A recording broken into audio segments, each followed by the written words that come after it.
Kalau before this, I ni banyak review filem Hollywood. Lepas tu I ni dah review filem Korea. Korea dah 2 kali kan. Kali ni I ni nak review filem dari Vietnam. Berapa ramai je orang yang tengok filem Vietnam. Sebab kita pun jarang didedah dengan filem Vietnam kan. Tapi kali ni I ni akan review satu filem Vietnam yang I ni rasakan sangat bagus. Yang I ni rasa memang I ni akan recommend untuk semua orang tengok. That's why I ni buat review ni. Tajuk filem adalah Fury, filem tahun 2019.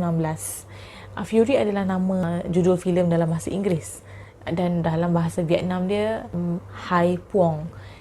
Jadi filem Hai Puong ni adalah filem aksi. Filem aksi, filem seni bela diri, filem martial art.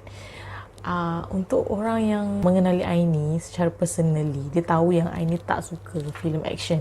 I ni cepat boring bila tengok filem action sebab I ni rasa macam filem action ni something yang berulang, satu perkara yang berulang.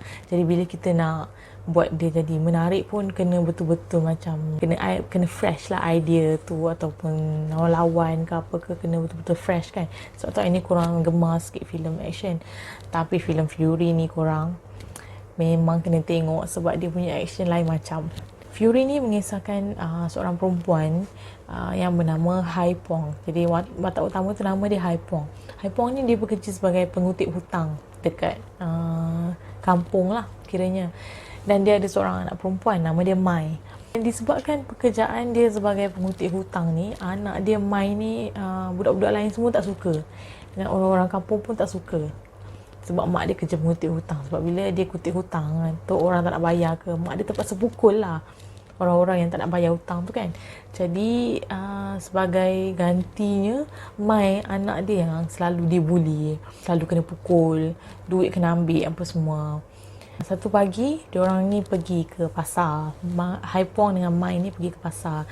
Tapi masa tengah pergi ke pasar tu, agaknya Mai ni dia macam terpisah lah sekejap dengan mak dia. Jadi dia kena culik masa di pasar tu. Hai Puong dia sempat nampak. Dan dia sempat kejar lah apa culik Mai tu. Kejar. Dia perasan yang Mai ni dibawa ke Saigon, bandar lama yang ada kena mengena dengan Hai Puong. Ada sebab kenapa Hai Puong pindah ke perkampungan, sebab dia tak nak dah duduk dekat bandar raya Saigon ni. Tapi tengok Mai ni kena culik dan dibawa ke Saigon. So nak tak nak Hai Puong terpaksa balik ke Saigon. Dan bila dia pulang ke Saigon, perkara tu jadi lagi rumit lah, jadi lagi sulit sebab dia ada sejarah dekat Saigon.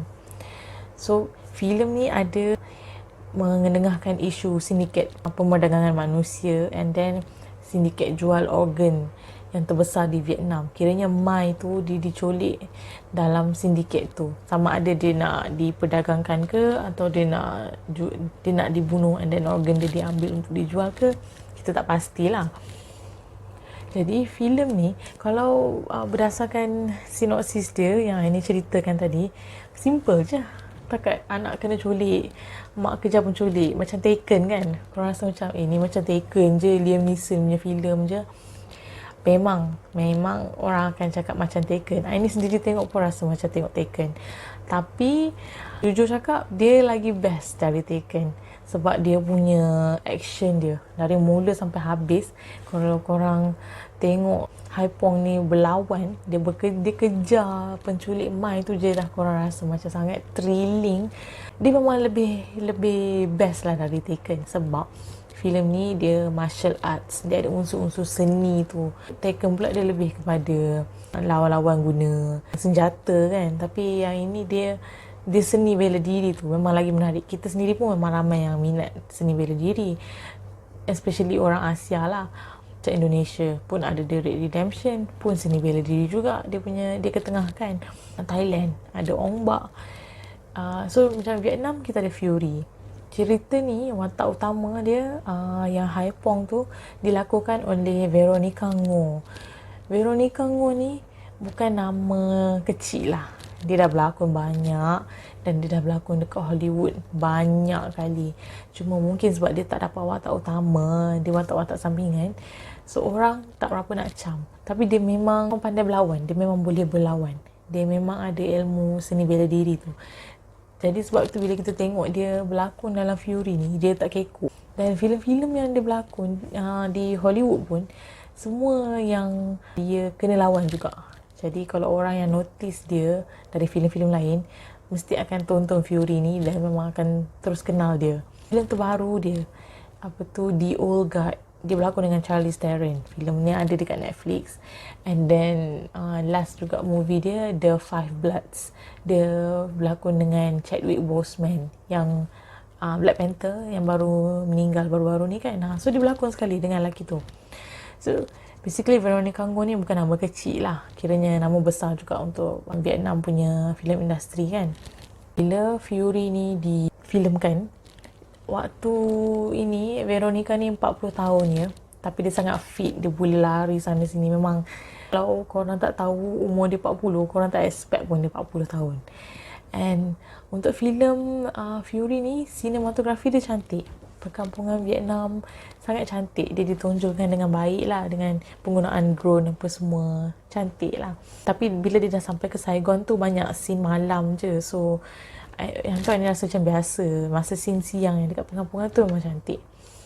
So untuk Fury, IMDb bagi 6.3/10. Rotten Tomatoes bagi 95%. Sangat tinggi, almost 100. Dan Aini sendiri pun Aini bagi 9/10. Sebab memang best. Korang akan rasa masa yang korang tonton untuk Fury ni tak sia-sia. Dan information lagi, filem Fury ni ada di Netflix juga. So korang boleh terus je pergi ke Netflix. Ada subtitle apa semua, no worries. Tengoklah, walaupun korang akan rasa macam biasa je dalam cerita dia, tapi kena tengok dulu. Tengok dulu dia punya action. Baru korang akan macam terpaku dan faham kenapa Aini macam beria-ria mengwar-warkan filem ni. Macam biasa, bagilah apa-apa idea untuk filem yang Aini patut review dan filem yang korang suka. Bagi tahu dekat ruang komen. And then Aini akan cuba untuk review. Subscribe untuk yang belum subscribe, on notification, and then kita jumpa untuk video-video lain, okay? Bye. Looking for bills 더 늘어나는 팀 네가 싫어하던 게 늘어나 Living more life, better life 더 따라오는 사랑